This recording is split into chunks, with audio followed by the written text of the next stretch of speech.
Howdy, folks. You know, I've been thinking about the state of affairs that this country's in, and, well, that bothers me. So I decided to write a poem about it from the way I see things. Now, I know that there's some of you out there, maybe a lot of you out there, that won't agree with this at all. But, in fact, maybe you might get upset about it. But this is the way I see things from my point of view. You see, old Satan called a meeting one day. He gathered his motley crew. He said, "Listen up, you angels of hell, we've got more work to do." He said, "Some of the people here on earth are beginning to listen to God's word. So we need to make them feel like fools and make it sound absurd. That someone could actually believe in such a thing as a higher power, and we need to do it right away. We're in the final hour.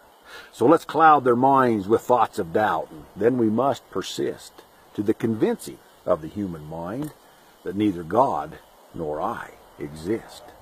We'll start with the intellectual type who believes in man's philosophies, and we'll convince this crowd they're much too proud to get down on their knees.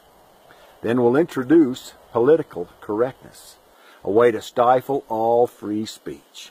And when too late they find they dare not speak their mind, this is what we'll teach. Tolerance and acceptance to whatever we say goes, and we'll ridicule and make a fool of any who oppose. We'll label them as bigots or racists, just to name a few. Then while their world is turning upside down, this is what we'll do. We'll infiltrate their government and spread corruption throughout the land, and we'll excoriate and condemn any and all who dare make a stand.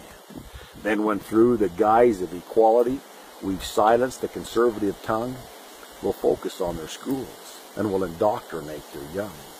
We'll recruit the liberal professor to rewrite history till they're no longer known as the home of the brave, but the land of the once was free.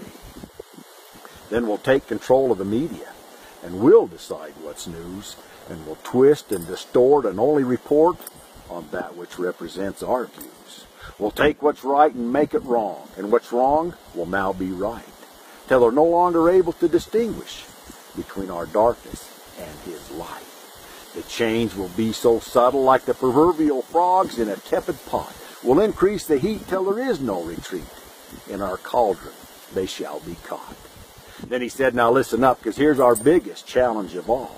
And if we can only accomplish this task, humanity will surely fall. We'll convince the expecting mother to listen to our voice.